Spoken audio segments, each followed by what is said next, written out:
We are rolling. What's up? I'm Nick. I am a transfer junior here at Texas State, a journal studies major for music producing, and excited to be here today for the Sam Mo Show, talking about some music, transferring, some other spicy news. Come tune in, guys, and watch us.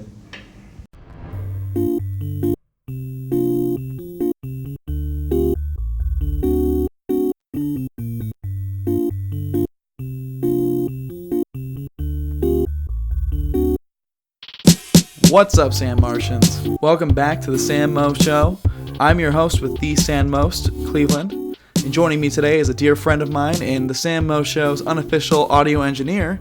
Please welcome Mr. Nick Young. Nick, welcome to the show. What's up? Glad to be here. Nothing much. We've had a pretty explosive morning. You can't go without mentioning that. Hey, man, I got to get them puns in there. Nah, I'm kidding. No, we actually did. It was very interesting. So for those that don't know, here in San Marcos, just a little bit on the backside of LBJ. Yeah, by Mochas and Javas, that little strip center. Yeah. Tiki's ice cream truck, rest in peace. Was it an ice cream truck? It was Tiki's, yeah. I heard it was a taco truck. No, it was Tiki's. How the fuck did an ice cream truck blow up? Well, funny thing is, so some food trucks, especially like in this case ice cream trucks, their propane tank is literally in the hood next to the engine. Oh, wow. So what happened was the engine overheated, triggered the propane tank, and ooh, yeah, because I've seen videos on Twitter and stuff, like people who were at the V lofts. They were like right over there. I mean, it blew up big. Oh yeah, it woke me up actually. Jesus, I live in Sanctuary and I'm about a mile away, but my issue was I live in Grove, which is like almost 8 miles like next to Ocarina Springs. So I woke up this morning to my Twitter just blowing up, and I'm like, oh crap. And after my first class, I go to UAC, and my mom calls me. She goes, are you okay? And I'm like, what's up? She goes, your grandmother called me this morning crying because she heard about it. She literally thought you died. I'm like, I mean, I appreciate it, but I'm not dead. But unfortunately, no, not I at can't all. use this as an excuse to get out of finals. So yeah, the officials say that nobody was injured, from what I understand. Yeah, right? no, yeah. There was some only Tiki's ice cream truck. Rest in peace, Tiki's. That was it was multiple explosions though, because apparently it triggered another one of the neighboring food trucks to blow up as well. Really? Yeah. So there's multiple explosions. So it must have started with because Tiki's. Oh my God, that got some yeah. So they triggered the other one to blow up next to it. Yeah. Rest in peace. Well, I thought somebody threw something at my window this morning. Really? Because I think the shockwave carried. Oh yeah. And it's like, so I kind of woke up. I was like, the first thing I thought for some reason, did somebody throw a shoe at my window? I woke up. I was like, shoe. Yes, shoe. That's the noise of a shoe hitting a window. I know that noise. I will never forget that noise. But I just fell asleep without questioning. I could have been in serious danger. I was like, whatever. Yeah, absolutely. That NyQuil was putting me out. Oh my God, yeah. Oh Jesus. So how's the rest of your week been going? Oh my God, it's been very long. I had a English test Monday, which I felt very comfortable for. Tuesday was kind of okay, but that night, holy crap. What happened Tuesday night? So Wednesday for English, we had to do an exam for essays, and Tuesday at about 9:30, I make so many rough drafts. So we had to get 4 stories, and we each had to think of a topic, like a thesis, and then talk about it. So I decided, you know what, I'm going to just sit here and do some practice drafts. And I chose 3 out of the 4. Yeah. And I made 8 rough drafts each. Why? So I was up from 9:30 p.m. till about 5 a.m. Wednesday morning. Why? Why were you making... I mean, because you're going to scrap all of those but one, right? Yeah, but I mean, it increases my chances because I didn't know what was going to... the top... what stories he would pick. He basically threw the stories and went, okay, I'm going to pick 2-3 of them. So who's your professor? William Feller. He does U.S. Lit. I had Blair for that class. Yeah. He's a pretty cool guy. But luckily one of those was on and I was happy. I did it and I left within 45 minutes. I was like, I'm tired. Yeah. Did it. I went home. Yeah. This morning actually I don't know how to describe it, because last night I was feeling pretty under the weather. I went to bed at like 9 p.m. last night, which is... Why is everybody going to bed at like very 9, early 10? by my standards. I don't know. This daylight savings has been hitting different. I don't know. Something about it. I'm like, this is rough. But I really wanted to try to sleep in this morning. I remember I had to get up for a meeting this morning with Mr. Jack Raman. Mm-hmm. He is the director of the LBJ Student Center. Oh, yeah. And actually, it was a really good meeting. I was talking with him about getting alcoholic beverages back in George's, which is the bar at the first floor of LBJ. Yeah, good place. And it used to serve alcohol for basically as long as it was open. Yeah. But once Chartwells took over, and I'll be straight up, I'm not a fan of Chartwells by any means. They basically removed that because they don't think it's profitable enough. Mm-hmm. And Chartwells is now they're on a 10-year contract with the school, and so they have no incentive to change at all. And basically, I mean, if you want to, like, let's say, like, you and I were going to have, like, a Sam Mo Show fan get-together or some shit at the LBJ Student Center. If I wanted to, like, get food for the catering event, it cannot be through anybody else but Chartwells' catering. Jesus. So they have basically a monopoly of everything going in and out of the school food-wise. Yeah. And it is absolutely ridiculous. And so beer and alcoholic beverages in general is one of those things. And so because the student center director is all about it, and he says he wants to, and he was really nice when we met, and we had a really good talk because we, you know, and basically the gist has been that both the administration and Chartwells have been very unentrepreneurial in a sense. They're not really willing to try things out to see how it goes. They're very much play it safe, play by the numbers, and I mean, I've made multiple cases to the athletic director and stuff saying that, hey, if you lower concession prices, I think you're going to get more people, both, one, coming to the games, and second, staying at the games. Absolutely, especially with some of us who are students. Even though we get admission tickets like in free because of our ID, we would want to get food, but we also don't want to spend a lot. Where if you put the prices down, people say like, I love coming to the games, but I can't stay for a $6.50 beer. Absolutely, that's ridiculous. And like, and especially with your main market being college students, we're not going to have that much disposable income. And to be honest, we are a party school. Yeah, and I'm like, look, for somebody, so like, don't fight it. And other schools have done this too. UT's lowered their prices, but the one I used for an example was the University of Louisiana Lafayette, the Raging Cajuns. Yeah. They did $1 hot dogs, it was $2 hot dogs, $1 popcorn, I think like $2 nachos, and then the beer was $2-3. See, now that's fair.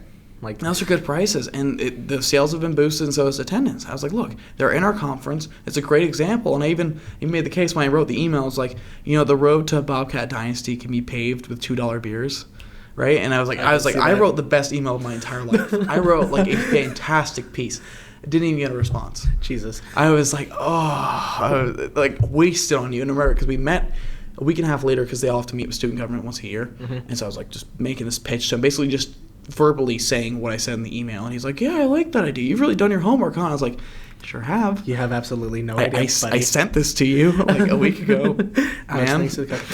I will say, for somebody, I'm 20, so I'm not of that age, but it's like, I do completely understand that, one, we are a party college, and we do like to have fun and drink. Yeah. So the fact that the beer being like $6-7 at a game, it's ridiculous. That's why people bring their own beer to tailgates. For a reason. Because we crush it. Everybody comes for a tailgate, but nobody stays to watch the game. Exactly. And that's part of the problem. Specifically because of prices. Now, if I wanted to go to the homecoming game, but unfortunately, like, plans canceled. Mm-hmm. But if I went, I would want to eat. But at that time, I was broke. I only literally had $10 in my name. So it's like, if I wanted something, I wanted to spend like $3 on a soda and a thing of popcorn or something. I have $3. That's basically what most college students are at. Pretty much. And so, I think it's just a matter of doing it. But at the same time, Chartwells controls that too. Mm-hmm. And they won't do it because...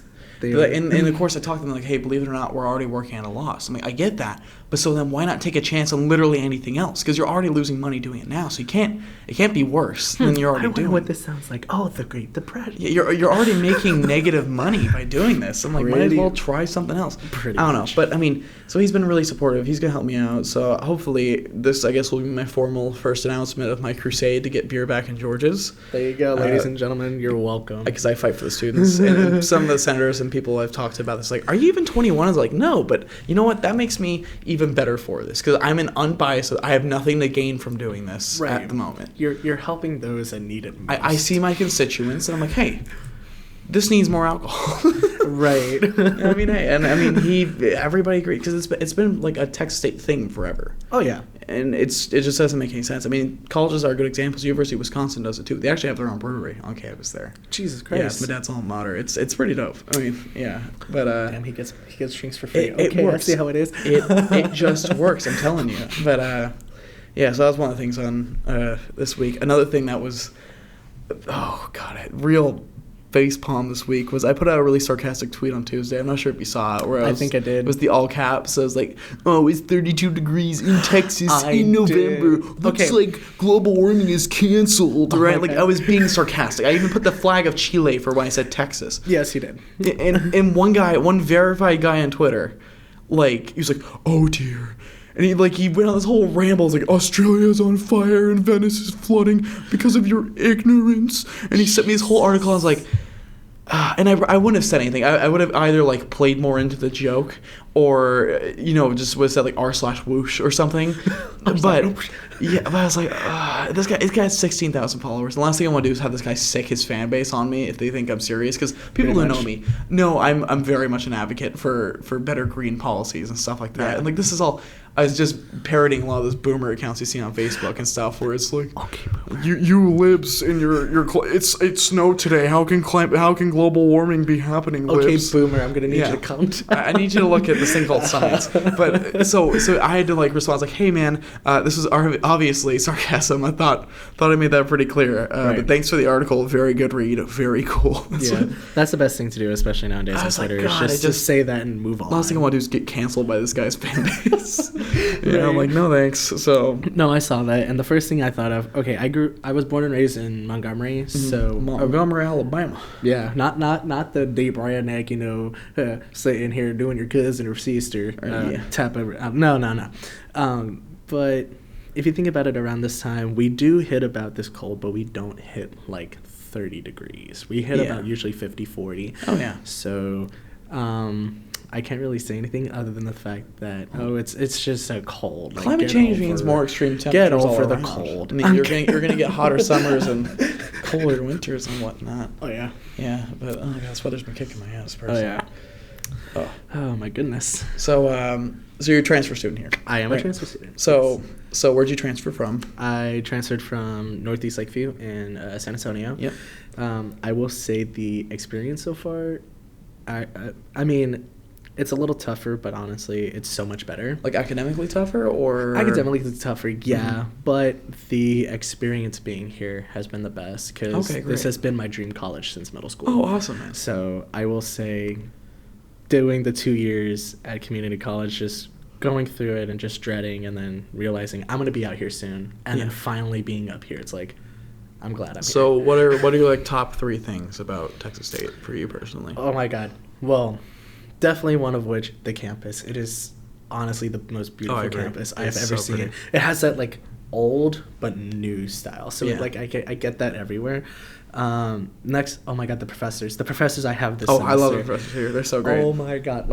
I want to get, I'm going to give a big shout out to my communications teacher, Cassandra LeClaire. Mm-hmm. She is honestly the best I've ever had. I've never had one bad comm department teacher. No. Well, I mean, that's my minor, so... Yeah, I'm a political communications minor. Look at there. So I do a lot of work in the comm department, but oh man, those professors are fantastic. And another shout out to my old... So I dropped psychology this semester because that's my major. For those who... I will have you know. Trust me, I love psychology, but I want to throw this out there. At the beginning of the semester, the second day of classes, I fucked up my ankle to where I remember that. I had fractures in my ankle. I still do. It's gotten better. But because of that and a lot of fallbacks, my psychology teacher literally can't, I talked with him about it. I was like, I don't know what's going on. I feel like I want to drop out, but I don't know. And he literally looks at me and goes, drop out. Drop out? Or drop the class? Drop the class. Oh, okay. I'm sorry. Drop the class. Not drop out. I was like, that's rude as hell. But no, he was very sympathetic about it because he's like, you have so much on your plate right now. The next thing I need is for you to die, like literally kill yourself. So please, like, drop out. I see somebody cutting up this episode and be like, and my psychology professor said, literally kill yourself. No, not like that, but like emotionally. Yeah, so I get that. He was so nice about it, and of course, it didn't really kill my financial aid. It took a hit on my Hazelwood, but other than that, he was just very nice about it. He was more concerned about my mental health than anything, so that's why I dropped. Yeah. So big ol' shout out to him. I had, honestly, the professors here are so much better than community college. Since we're doing professor shout outs, shout out Dr. Burnett, my political communications professor. She is fantastic. I mean, she is just the bomb.com.org/coolest shit. I don't know how else to say it, but she, I mean, she's just, like, she's always on top of it. She's just, like, it's a smaller class, but she just, the way she orates and speaks publicly, like, she could explain anything to me. Absolutely. She told me, like, I'm going to die in the next 5 minutes. But, okay, yeah, cool. I get that. Makes sense. Not stressing. Like, he's like, the way she talks is so great, and she's so easy to listen to, and she does a really good job of taking questions, applying them to kind of what we're learning that day, or she just kind of keeps the ball rolling. Even sometimes you get some really weird, cringy questions, and she just rolls through it. She just keeps going. I've noticed that's the hardest thing when it comes to comm teachers. Like in community college, my comm teacher tried to do that, and it never worked. So I understand that's the difficulty, but the fact that she can pull it off, honestly, like, that just seems like a good teacher. She's a great professor. Same with mine, like the comm professors here. I'm so glad I chose this as my minor. Yeah. Well, it's just communications, or is communication studies. Okay, yeah. Because I honestly couldn't think of a third one, so when I looked at it, I'm like, oh, communication studies. I mean, that can work in music production, I guess. So I mean, it's a great class. I think public speaking is a skill that anybody can use more of. I'll be taking that next semester. Oh, it's great. You missed out, man. I had Miss Marsha Birdie last semester. Oh my god, I think I have her that I signed up for. She's not here anymore. Oh. That's the problem. Yeah, she left for a job in Oregon, and I was really bummed out because, oh man, because it seems like, because I'm trying to, get some stuff worked out where I can get, like, teacher either endorsements or stuff, because I'm thinking about doing a thesis. And every person I've talked to about what I want to write about, or, just kind of look into in general, has either, like, they're going to retire or they've already left. Yeah. And it's just, so I feel like it's almost like cursed. If I talk to any of my professors about this, they're bound to, like, either get, like, a freak job offer somewhere else or, like, randomly decide to quit their job. I think you're the reason why they're moving. They're like, oh, Cleveland's coming to me again. Sorry, office hours are over now.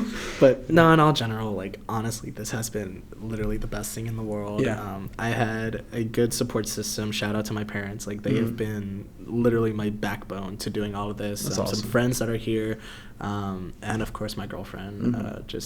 I've had just an amazing support system. They literally pushed me to go to my dream, and here I am. You know who you should really be thanking? Evo Entertainment. Oh, fuck. We both worked the same shitty job over the summer at Evo Entertainment. Do not remind me. The bad thing is, okay, so I went there the other day. Did you? I've not returned ever since I left. I went there the other day, and I found... I'm not going to give any names, but I found a specific manager. Not the manager that I wanted to literally drive in the fucking ground and... Yes, not him. I mouthed the name, but we're not going to say it on here, but yeah. So I saw another one, and he comes up to me, and he goes, wow, you're back, so you're going to put on your apron and work? I'm like, you're funny. Yeah, no, never. No. The only thing Evo made me feel good about was my ability to be a waiter literally anywhere else, because if I can juggle these theaters like this, I'm like, dude, I can handle 4 or 5 tables. Oh my god, like, seriously, dude, like, I worked at Chili's. Even though I was a host, I still helped being a server and everything. Literally, Chili's was the hardest one. Chili's was harder than it. Chili's. Well, if you think about it, Chili's is like up there when it comes to like food, like I guess advertisement, consumerism, everything like that. Evo's kind of mid because they're like restaurant, theater, bowling alley and shit. But it's like Chili's is so much worse, honestly. How? Because there's less people to serve, though. It may be less people to serve, but goddamn, you make a wrong move. Oh yeah. Your tips in the toilet. Yeah. One of the servers, one night had a 20 top. She killed it, but the only thing she forgot was fries on an order. On a $120 tab. Oh. Tipped $1. Wow. But she cried. She felt so sad. But the manager that night literally walked up to her and gave her two $100 bills and went, "This is your tip for that table." Wow, really? Mm-hmm. That's really nice of them. Yeah. I remember I got stiffed on $147 tab, not a damn cent. They had appetizers, Oh my God. full meal, and desserts. Not even a cent tip. Was that at Evo? Yeah, that was at Evo. Because I remember something like that happening. They were very rude. Yeah, and they were dressed super weird too. Because the dad was wearing like a tucked-in tank top to his jeans and like a Hawaiian shirt, but then like the rest of his family's dressed for like church. It was weird. They were very rude. Okay. And they're very demanding. Jesus. And I got a $0 tip on an almost $150 tab. Honestly, that's the worst thing That possible. is the damn struggle. Bless servers, man. Yeah. Servers are out here doing the most. They will always. I hardly like now whenever I have the option tip, I always tip. Oh yeah. No matter absolutely. even if it's just like taking order, like fine. Oh yeah. Like, I get it. I get it now. Yeah. So pivoting to a different topic, I know one you really want to talk about here is music in general. Love music. I love me some music. I guess a lot of people call me a prodigy, but I really don't see myself as one. A prodigy. I guess I can kind of list off. So the longest thing I've played, it has to be guitar for almost 17 years. 17 years. Okay. I started very young. Wow. Thanks to my dad. He got me into it. When I moved here, I picked up singing, and then eventually ukulele, piano, drums, and You blasting some uke, my dude? yeah, dude. That's my shredding the uke. Well, to me, it's like a miniature guitar, and a piano is like a guitar. Like just How is a piano like a guitar? So it's kind of hard to explain. For me, it's like different, it's different play style, but similar keys. Mm-hmm. It's very easy to like pick out keys because when you play the guitar, certain notes can pick out on the piano. Oh, okay. And it makes the same exact chord, so it's very easy. Yeah. Drums, of course. I mean, come on, man, you gotta rack that shit. Just boom, boom, boom, boom. See, I'm on the other hand. I have not a musical bone in my body. I cannot keep beat. I cannot play an instrument. Yeah. I can barely play the recorder. I think I still know how to do hot cross buns. I was gonna say hot cross buns. Yeah. I have all the useless instruments to teach in primary schools. Oh, yeah. Jesus. Yeah. And of course, I auditioned for America's Got Talent 2 times. Yeah, I saw that in your picture. Okay, so And talk to me about that. I will say it is completely different than what y'all as the audience know. Okay. For somebody who went there twice, knows behind the scenes, Mm-hmm. I don't know if I'm going to be blasted for this by America's Got Talent. They probably won't listen, but They're I going don't to care. find you. I'm going to blast this out right now. Rigged. 100% rigged. 100% rigged. Okay. 100% How rigged. so? So when you get there, you get your number, and then you wait into the room, like you usually see in the show. Yeah. Then they call out specific like number ranges, and they put you in a room Okay. with a producer. Okay. You audition in front of the producer, and then they pick for either callbacks Okay. or moving on. Yeah. Yeah, they're completely rigged because the first time I auditioned, 2 people in the room got a callback. Yeah. Come to find out, they made the callback. They did even better. Mm-hmm. Didn't make it. Really? Yep. They must have been up against some stiff competition. I'm just thinking, because, I mean, aren't there, like, talent scouts? Aren't there, like, talent scouts for America's Got Talent? Or maybe I'm thinking of a different... It might have been for The Voice. But one of them has, like, they have, like, talent scouts where they go around and they, like, go to pubs and That's stuff. The Voice. That's where the they, Voice. like, look for singers. Open mic nights and stuff like that. That's The Voice. Okay, that's The Yeah. Voice. Okay. Excuse me. So completely different. So that was the first time? That was the first time. The Okay. second time, however,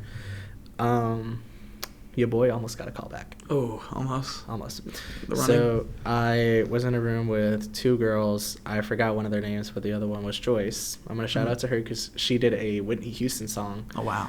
at the age of 12. Whoa. I mean, that's pretty demanding vocally. Hit too. everything. Every single note, everything. It sounded so beautiful. Wow. Didn't get a call back. Really? I was so mad. Like, of course she went out crying and I hugged her. Yeah. She's just as sweet as 12-year-old. I mean, that's gotta be. I mean, that's the hard part with when you start to mix art with kind of this talent-based yeah. kind of thing, because it's so subjective. Oh, definitely. It ultimately comes down to I like your style or I don't. You know, and I feel like that's kind of counterintuitive to like what art can be in a lot of ways. That's because why I don't like it's America's more Got Talent. self-expression based, really, if anything. And of course, what I found, especially doing America's Got Talent twice and The Voice once, was the, like you said, kind of the expression and seeing faces type of feel. Yeah. It's like they don't care about the talent, they care about your appearance, and that's where like the analytics and algorithm for America's Got Talent come in. Oh, okay. If you have the look, don't have a talent, you're still going to be on. You be a star, kid. You have a look and the talent, you're on. You have the talent but not the look, you're not on. So that's stupid. Okay. So how'd you get selected to try out in the first place? You just, anybody tries out? You sign up for it, and then you literally just go. My first time auditioning, and she actually made, not the final cut, but in the practice, or the lounge area when they were, like, going through that season with, like, different talents. Like, when they went, here's the wide range of talent, she showed up. She did, with a chicken, a rendition of Old MacDonald Had a Fucking Farm. Is it the one where the Peck set the keys at the piano? Yes. I've seen that on America's Got Talent. I think she made the cuts eventually. Did she? I didn't see that. Yeah, that was a big thing. That was all over Twitter. Yeah. Oh my god, I think that was it. It like pecks at the keys. Like I think it played America the Beautiful. I think so, but I can't remember. But I was like, really, this is a competition? And then I realized my first time around, I was super nervous. The chicken was gifted. You know what? Shout out to that chicken. He's probably in a Popeye chicken sandwich. But anyways, besides the point.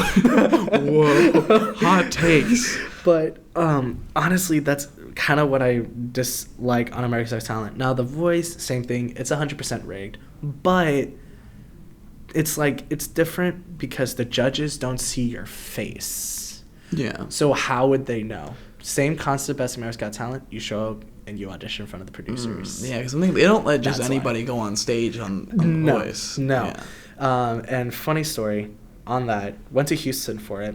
And one of the people that auditioned, she did a gospel R&B soul version of House of the Rising Sun. Really? The woman killed it. She came out, she sang it. And we all were like, holy crap, like this girl can sing. Mm-hmm. Got a call back, followed her on social media. Next day she went to the callback, didn't make it. Yeah, didn't make the cut. I was like, what? Come on. That's tough, man. Analytics and algorithms, man. You got to figure that shit out. So what's your musical agenda right now? What are you up to? December 14th in Dallas, Texas. Oh, okay. Go on. AGT for the third time. You're trying out for a third time. Very nice. I signed up, but I am trying to figure out stuff because, honestly, if I go, I would need some place to stay. So my parents would be coming up with the RV. So I haven't heard back from them, but I basically signed up.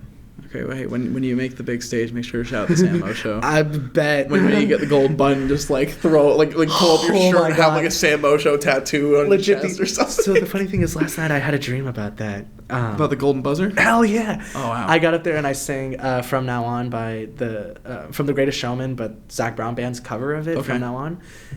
Instant golden buzzer from Simon fucking Cowell. From Simon. I was like, and I woke up. I'm like, oh fuck, it's not a dream. It was a dream. Come on. Like I was like dream crying. I was crying, shaking, and I was like, fuck, it's a dream. Hey, but it was a good dream. Oh yeah, it made me happy.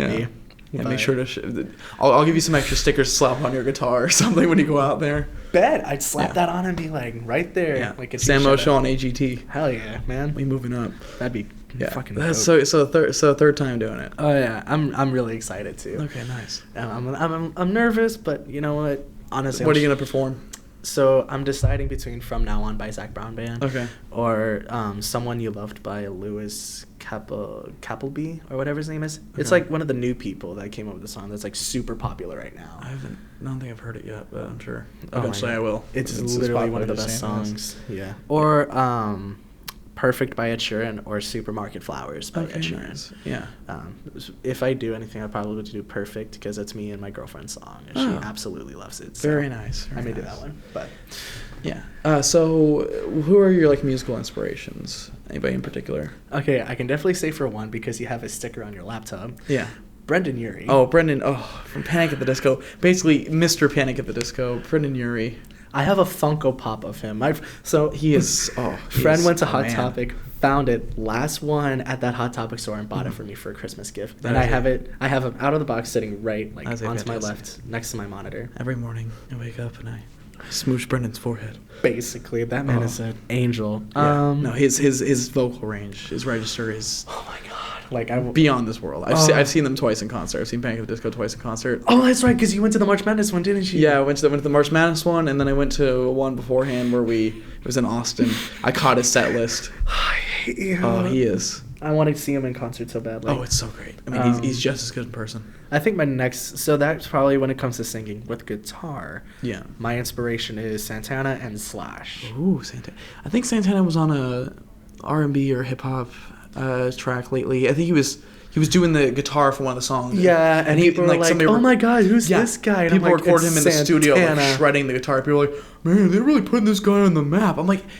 He was on the map before most y'all were even born. I don't want to like have a boomer moment here, but like back in my day. But I'm like, come on, man! Like Santana is next level talent. Right. And I think lastly, shout out to Chris Stapleton and Ed Sheeran. Yeah, those are my inspirations through and through when it comes to music. Absolutely, yeah. Yeah. My God. If you had to pick one of those two, who would it be? Oh Jesus! Between who? Chris Stapleton and Sheeran. Tough choices here on the Sampaio show. Tough choices. I gotta give it to my ginger European Ed Sheeran, man. Chris Stapleton's a good guy. I would love to meet him, but I through years listened to Ed Sheeran. I'm trying to think of the one song by him that I like a lot. Is it Nancy Mulligan, or is it? It sounds kind of like a drinking song a little bit. It's from this X album. Oh my God! Oh, Sing? No. It's like she and I went on the run. Oh, I don't know. If you were talking about a drinking song, the one I thought about was Galway Girl. Galway Girl, that's what it is. I think that's what it is. That was from Divide. Is it from Divide? Yeah. She played a fiddle in an Irish band. She fell in love with an English man. Kissed her on the neck and then I took her by the hand. 'Cause baby, I just wanted to dance. Met her on Coffee Shaky on the side of the bar. She had a cigarette with me. That is also good, but not the song I was thinking of. So it's a different name. And I was like, maybe. And I was like, not quite what's in my head. I'll play it for you during the break or something. Yeah. But yeah, so there y'all go. Also, a little bit of a music. Oh, of course, we're gonna have a little musical performance here on the break. Of course, yeah. So after your musical performance, I'll play it for you. Yeah. So, anything else you want to bring up before we actually take a break here? No, I think the other points I want to make, we might as well hold that off until after the break. Alrighty. Well, if you're ready to go, we can have a listen to you performing "Fly Me to the Moon." "Fly Me to the Moon" by Frank Sinatra, baby, one of my favorite songs. That's a fantastic song. All right. Hit it. Yeet.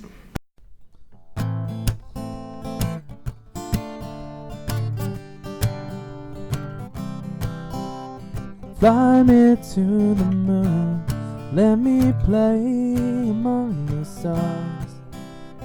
Let me see what spring is like on Jupiter and Mars. In other words, hold my hand.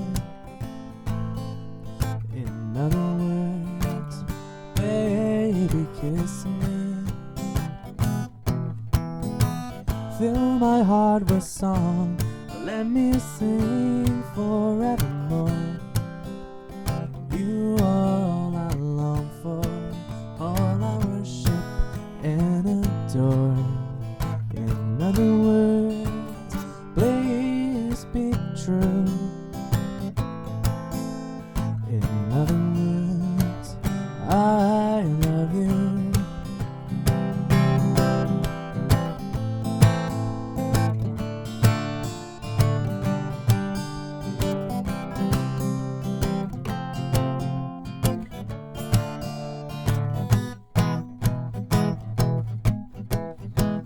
Fill my heart with song, let me sing forevermore.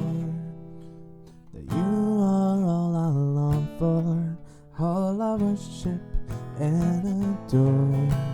In other words, please be true. In other words, I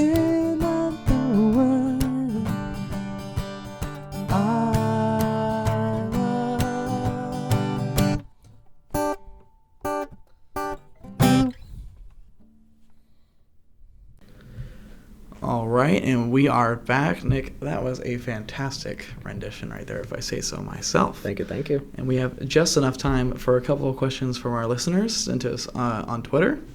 The first one comes from the Serpent Gamer. His name's Danny.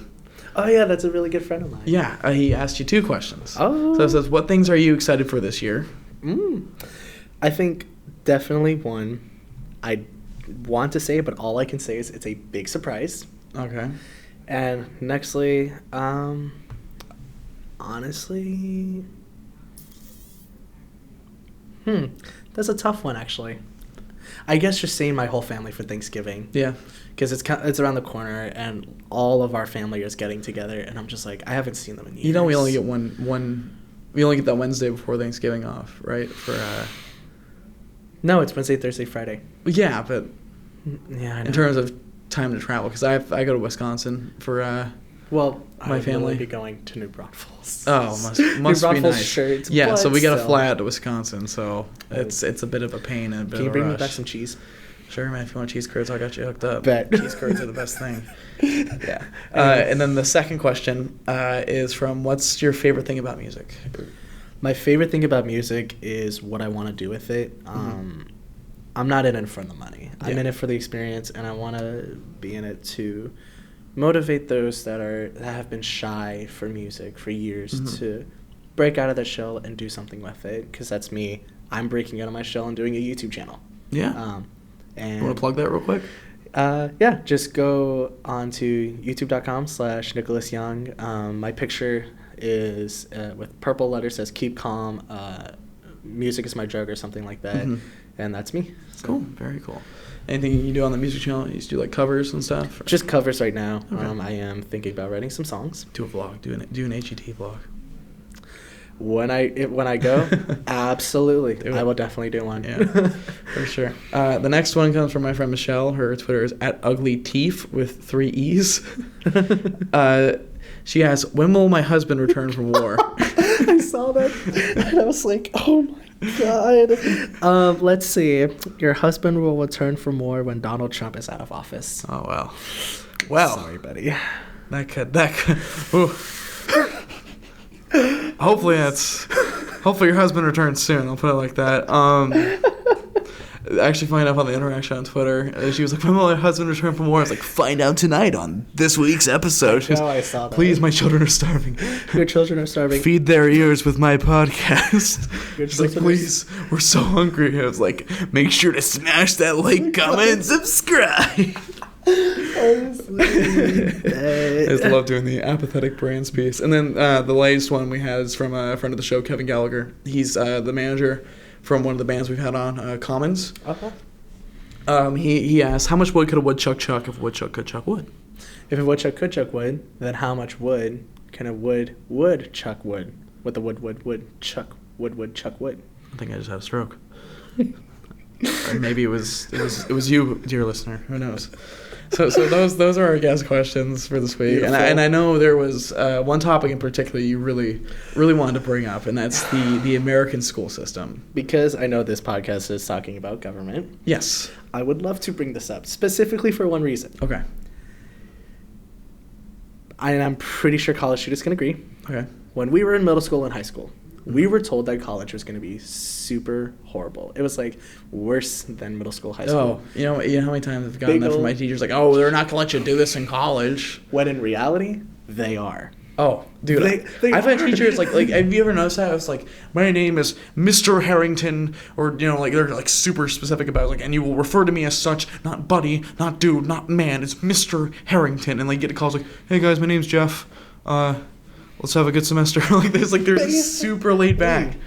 Yeah. Another thing that I think just in general is I think the faculty and staff members lately, one of which an experience that a close friend of mine had. Okay. One year she basically went out of public school to go to homeschool. And she comes back, and actually, hold on. Sorry. I'm on my phone. I know you're like, oh my God, he's on his phone on the podcast. No, but it's fine. she actually texted me. So what happened was she was homeschooled because the high school didn't do anything. She was bullied a lot. Oh, man. But when she tried to go back, transferring from homeschool, they basically told her the homeschool shit she did wasn't enough. So she got held back. Really? She was supposed to graduate with me and some more of our friends, but she got held back. Wow. So where's she at now? She graduated, but right now she's working, but she is wanting to go to college very soon. That's good. But I think basically school systems, please get your Just get your shit together. Dude, they're not going to get any better under I know. The current Secretary of Education. You heard about her at all? Betsy DeVos? Don't remind me, please. That's why I'm like, just get her out of office. I mean, all of my teachers were like, my high school teachers were almost strictly like apolitical. We're like, hey, we're not going to talk about it in class, But like all of my teachers were like, can you fucking believe this shit? And like I come from like a remotely like a pretty purple district. Like there was a fair share of conservative and liberal teachers. I mean, full red, across the board. Like, can you believe this shit? Because Betsy DeVos never once in her life set foot in a public school. No, she didn't. She has never taught in a public school. No, she does not have a degree in education. All 3 of her kids, private schooled, private college, everything. Nobody in that entire family has any experience in education. The only thing she has is links to the Republican Party through basically being a big donor. Nancy Pelosi? Not Pelosi. I know. But I'm throwing that concept away. Sorry. Yeah, but Betsy DeVos. I know. Oh my I know God. Betsy. Yeah. Not give. Okay, especially like in college students. If you were in private school, I'm not dissing you. I'm dissing Betsy's kids. Yeah. White privileged private school motherfuckers. Well, I know they're like. I'm sorry. Oh, they're like, well, we don't because she's for air quotes school choice. Which if you're school choice, then why are you letting your kids go to private school? They're basically defunding public schools. Say, oh, you get to choose your private private institutions. Oh my God, I would love to do that, but I was in a public school. I don't know. I doesn't surprise me that elitists like her are very much against public education, because if the public is more educated, they probably know not to vote for them. Exactly. Or in a lot of those ways, No, don't get me wrong. The public school systems is it's not great, but it's because it's incredibly underfunded. Exactly. Like, especially, and because I grew up in extracurriculars and fine arts, they don't get much money. Oh, they don't. We know. I mean, it all goes to sports, and not dissing sports, but it's like, if you're going to fund the school specifically for sports, split that shit up and give it like the other half to fine Texas arts. State, we spent over $1 million on equipment alone last year. On equipment, and I love football as much as the next guy, but like, we don't need that equipment. We don't need 6 alternate uniforms if we can't win 3 games. And I hate to diss, but I'm like, look, man, like we don't need to be spending that much money on a failing program. We're doing good this season. No, we aren't. Really? We only have 2 wins. I thought we had like 3 wins already under our belt. We haven't had a winning record for like a decade. Hey, at least we're getting wins. I guess. We'll see. I'm giving the new coach some slack because this is his first year. But still, I mean, thankfully, the Texas State Fine Arts program garners. I mean, I think that the Fine Arts program should be getting just as much educational funding in terms of how much they're given as the athletic program. Not even the ROTC programs are not getting much money. And for somebody that was I wasn't in a college ROTC program, I was in a high school ROTC program. You were ROTC? Yeah. You're the kids who bravely fought and died for our country. I had a lot of friends that were ROTC, but even they like thought have you seen those ROTC memes? Or like those are funny. You can't.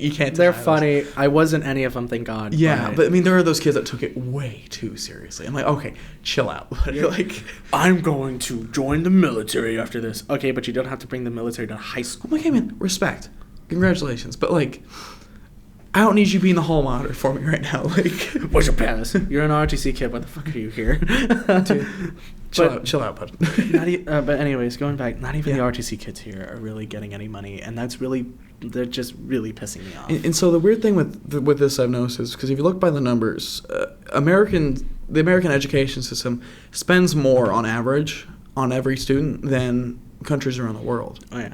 But so then that points to it not necessarily being an issue of funding. While I do think schools could always use more funding, I think more for the case of teacher wages, because our teachers are definitely not paid enough for what they do. Some districts now all over the nation are getting up wages, but only like $2-3. But so even then, I think it's odd, because I think if we are putting more money into these kids, but also getting mid to like low ranking results amongst the world, it obviously has to do something with the curriculum we're teaching. Oh, definitely. It has to do a lot more with that, I think. But also, if you think about it, I'm going to go a boomer moment here. Okay. So feel free to boomer me. Boomer alert. Here we go. Back in the day, they did have classes to teach what we're supposed to learn in adulthood, specifically like home ec, more on the shop class, accounting classes, learning your taxes and everything like you're about to go to. You know, honestly, here's the real kicker. Most countries don't have you do your taxes. They just send you a bill. Yep. Say, this is how much you owe us. pay it or get arrested. Yeah. But here, like, it's very doable. Yeah. But the problem is that there's TurboTax and all these tax companies that basically do it for you that have Hey, what's wrong with lobbying money in TurboTax? I Congress. use TurboTax. Well, they lobby in Congress to make sure this stuff never, because that puts them out of business. Right. And so they put part of their money into air quote preserving their business model. Oh, yeah. Make that what you will. But yeah, I know. I see what you're saying with that for sure. And the funny thing is, the other day I saw on a TikTok, which, oh, by the way, at NICK. Oh, yeah. _ Plug that. ODELEOT_99. Go follow me. Your boy has 600 followers. Say it one more time. NICK _ODELEOT_99. Be sure to follow that on TikTok. And you can do it in private. It's okay. We all know you have a TikTok out there. We all bash on TikTok. Look, but we all have one. I lurk. I don't post anything, but I lurk on TikTok. I follow you on TikTok. I have one, and I post Hogwarts professors Harry Potter shit. Oh, very nice. Because I'm part of the community. Anyways, so I saw the other day, and it was a girl basically, with the school text going, so I'm here. Can you teach me how to learn about credit card and mortgages? School. Here you go. Here's a recorder. And it's like, can you teach me how to do my taxes? Recorder. Can you teach me how to cook? Play hot cross buns. Hot cross buns.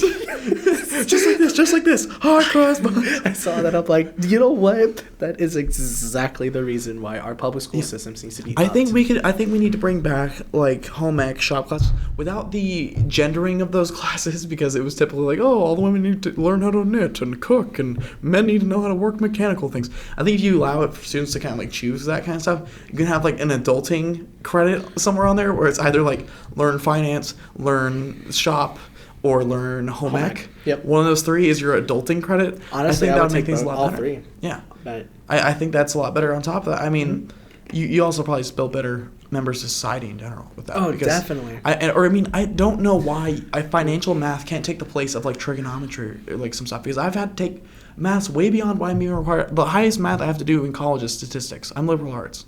I have to do a psych stats. The only thing that I have to do is college algebra, and I'm not even doing that. I'm doing survey contemporary math, which is in real life math, literally dealing with rates on credit cards, taxes, mortgages. They should teach that in high school. Exactly. So I'm like, why am I learning it here when I should have learned it in high school? Yeah, so I think our emphasis on math and science, while it's nice, is a little bit overblown. Oh, yeah. I think it pushes people into careers they're not sure they want, because I remember in 8th grade, in my chemistry class of all classes, I think it's because of the last period of the day, the professor passed out these sheets, and it was for when we're going to college, or not college, high school. 8th grade to college. 8th grade to high school. I'm skipping high school. I'm and going straight to college. I'm smarter than they're all like, of you. hey, pick a career path. Right. And so basically, like, you could do like a STEM career path, or there's like a military route. There's all these different routes you can take, which is nice. Yeah. But at the same time, I made this decision when I was like 13. I was like, yeah, I'm gonna decide this when I'm 13 years old. And thankfully, throughout, I didn't actually end up graduating my career path either, because I want to be a nurse. But a lot of things happened between me getting to high school and me leaving high school that pushed me more towards psychology. Yeah. And I'm glad for it. I'm glad I made up my mind with that. But there's a lot of kids that probably get railroaded into certain careers or professions they think they like until they get there. Because I did a lot of clinical internships in high school. That was something very cool. Yeah. My high school did. Shout out to Miss Parker. She ran the medical coding and billing program, and then Mr. Ray ran the radiology program, where we would go around to different clinical sites and we would shadow either nurses, doctors, x-ray techs, whatever, and kind of see what the job is like. And I liked it a lot. I enjoyed it. It was two class periods out of my day. So usually I was 7th and 8th period. Yeah. And so I'd go to 6th, I'd go to my internship, and I'd go home. It was nice. Basically. And but the best part of that for me was realizing how much I didn't like some of the stuff they're doing. And that's not a knock. I think it's great, but I was like, wow, I really could not do this for a profession. Like, I don't think I could do this for the rest of my life and be happy. Yeah. And I'm glad I had that experience, because otherwise I would have been, hundreds of thousands of dollars in debt. Yeah. By the time I get through general college and then mid school, and then get out the other end and be like, wow, I really don't like my job that much. That was me. Of course, I am still going with my career path, but I wanted to do music. Mm-hmm. And then eventually, I am a history junkie, and I wanted to be a history Teacher. I trust me, it's still in the back of my head. If this just does not work out by my senior year, I am literally going to change my major last minute and do history. Trust me, Nick, I'm in the same boat with you. And I hate to think about it. I really, cause like, know. no, I know. Because like, the high school me's kicking. It's like, if I'm one of these lame-ass teachers when I graduate, I'd rather die. And I'm like, right? But I like U.S. history a lot. Definitely. Oh, and I'm like, and so like part of me is like, look, if I decide to say like, fuck it all, I'm just going to go do my thing. I'm going to get a teaching certificate. I'm going to teach U.S. history. Bet. I'm going to move to Green Bay, Wisconsin. I'm going to teach at West High School in Green Bay, Wisconsin. I've already planned this out. West High School, Green Bay, Wisconsin. Get a nice little one-story house. I'm going to tailgate Packers games on the weekends. Jesus Christ, My family owns. My family owns the Packers because the Green Bay Packers are the only publicly owned sports franchise in America. Because they were so dead broke in the 20s and 30s that they actually had to ask the people of Green Bay to basically like buy shares in the team to keep them running. Okay, you don't have to flex hard on me with the richness. Okay, come on, man. I don't need this. Hey, it's worth nothing. But it's just to say like, hey, we own this team. Like we own a blade of grass on this field. Look, I mean, if you're gonna get this money, can you like hook a brother up, please? Because I'm a little bit in debt. The thing about buying shares of the Packers is the one thing is you never sell them. You never sell them. So they're basically just especially with the season that they're going with right now. They're you know what, for a guy who I'm a Cowboys fan, I'm sorry. I was at the Cowboys Packers game. I know. When we beat you. Brutally. Public execution in Jerry's world. Besides the point, so Sunday, watched the Packers play against the Panthers. For once, that was the only time I rooted for the Packers. Dude, you saw that. And that was a classic like Lambeau Field game too. It was snowing and everything. That's what it's. I was like, that's football. As soon as I saw the snow come down, I'm like, Packers are gonna win. And my friend, who's a diehard Cowboy fan, we watch it. And he's like, no, they're not. I'm like, watch. Dude, that snow's gonna give them that advantage. It's the magic. Boom, they won. I'm like, you bring one of those namby-pamby Carolina teams in here to Green Bay, Wisconsin, where it's 20 below and it's snowing. They smell the snow and they're like, it's a good day to kick some ass, boys. Victory. It's a good day. Smells like victory. Boom. Okay, back on topic of education. Sorry, we got really off topic there. Okay, yeah. So what are your biggest gripes with the public school education? My biggest gripe, in general, is staff and faculty. Seriously, just please get your shit together. The teachers that got their shit together, they don't need to do anything. Yeah. The ones that need to get their shit together, they need some sort of fucking training that they should have had in the first place. Secondly, I think the funding, just in general, like, please just figure that shit out. It shouldn't all go towards sports. Please split it up among equal parts. Fine arts needs some. Sports needs some. That's fine. I don't care. But please give some of that money to fine arts. Mm-hmm. And I think, finally, I would say... Oh, and we just made the point about it. I am so tired. I am so sorry, guys. We made a point about it. And please hit me again with some of the points if you can remember. Oh, boy. Shit. I'm pretty sure you've never had this happen. Play back the tape. Roll back the tape. Yeah. We're talking about, like, shop and home ec classes, stuff like that? That too, yes. Okay. Please, for the love of God, throw classes in Bring there. back adulting classes, please. Exactly, especially in high school. I think that should be a credit to take when you're a junior and senior. Yeah. Like I said, I don't know why a financial/economic math couldn't take the place of, like, a more advanced math for engineering. Literally, there's a class called economics, but they don't teach the it's only for kids who are going to be going into, like, business or stuff like that. We're like, but still, throw... Financial math should be a class. That's exactly should count as not only a math credit but also count as an adulting credit. Yeah, learning how to do your taxes, learning credit card shit. I have a credit card and I still don't know. I don't understand a credit card. I vaguely only understand it. Yeah, I have to go.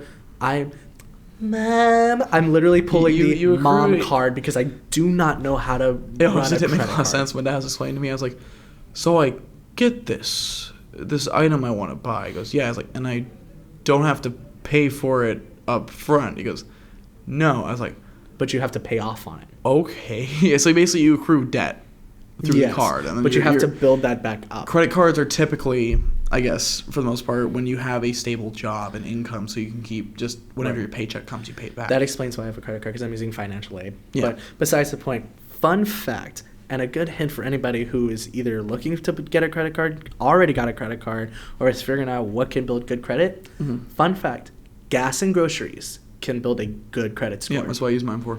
Exactly. For those that didn't know, use your credit card for gas and groceries. Don't overdo on the groceries part, but still use it for that. Absolutely. Build up your credit faster and better. Yeah. Boom, you're welcome. Get free with Credit Karma. Samo Show is brought to you by Credit Karma. Oh, God, we're going to get sued now. I hope I get some sponsorships eventually, though. I would love to get sponsored by, like, excuse Gummies. me, some of that sponsorship money comes over here because I am part of your team. Of course. Yes, you've helped me get the audio set up for the second season. Your audio engineer right here. Yes, sir. Boom. Yeah. Hit the whoa.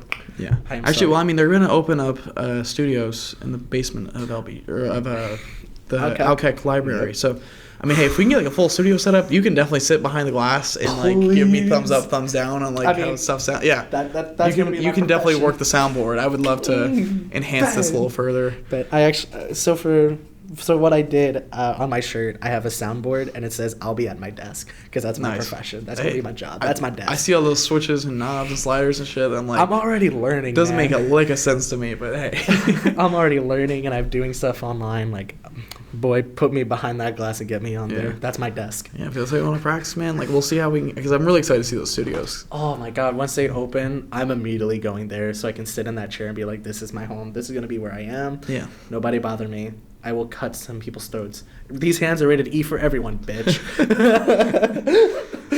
Slap it. Yeah. Oh man, the season's been going by pretty quick. I only have like I think 3 or 4 more episodes till season's wrapped. Oh my God, I was supposed to be on season 3, but I'm yeah. Actually, fun fact, I guess for anybody who stuck around, the guest this week was supposed to be Jason Dominguez, but some complications happened. He couldn't come, and so I was like, hey, Nick, you're top of the guest list, bud. Like, hey, come on in. I know you want to do this. I know you got some stuff you want to say, some stuff you want to preach. And I was like, dude, come on through, because you mentioned it like the same day he canceled. I was like, you know what? Hey, come on through. Well, I was listening to I don't know if you know them, Rooster Teeth. Yeah. I was listening to that week's Rooster Teeth podcast, and you immediately popped in my head. I was like, let me text Cleveland about this. Good, no. But so, you were supposed to be here for season 3, but you showed up early, and I'm glad for it. Actually, speaking of season 3, I guess for the listeners, some hints, because I usually like to do an announcement video for each season, and I was thinking about doing like a Mr. Rogers parody kind of thing. Because of the new movie. Yeah. You should totally do that. Yeah, but I was thinking like in like a yellow like cardigan and stuff, and doing the intro. But I want little like puppets to ask me like really morbid questions. Bet. Be like, Cleveland? Yes, Terry. What's a double homicide? Be like, well, Terry, that's something that's usually reserved for Bobcat Village, but thanks to the recent crime wave, due to the recent crime wave, you can find double homicides anywhere here on campus, and the university won't report them. Did not just fucking say that? I did. I went there, and in the last minutes of this podcast, let it be known that Jacob Alexander Cleveland went there. University, get your shit together. Report crimes accurately. There's so much shit with this university, honestly. That was the administration here is very unpopular. I'll put it lightly. Oh my God. I'm just being real. You did not just say double homicide. It happens here on campus. And it's gonna be that nice. It's gonna be good. I'm telling you. For anybody who lives in Bobcat Village, I am so sorry for what he said. I'm sorry for anybody who lives in Bobcat Village. Dude, I'm telling you, I've been there. People just stand around. They just stand there. They're not on their phones. You know what it is? Standing there. After the few times they heard about a double homicide, that's why they're standing out there. They're like, fucking kill me. I want to die. They just stand there, dog. I don't have to pay for college. Don't have to worry about anything. Just fucking kill me. They're just waiting. They're just waiting for the annual, the weekly, the weekly, the weekly double homicide. The weekly, killers to come through and the weekly double homicide convention. Yeah, it's where they meet up, man. Check it out. There you go.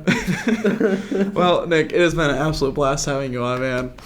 Thank you. I wish you the best of luck on AGT.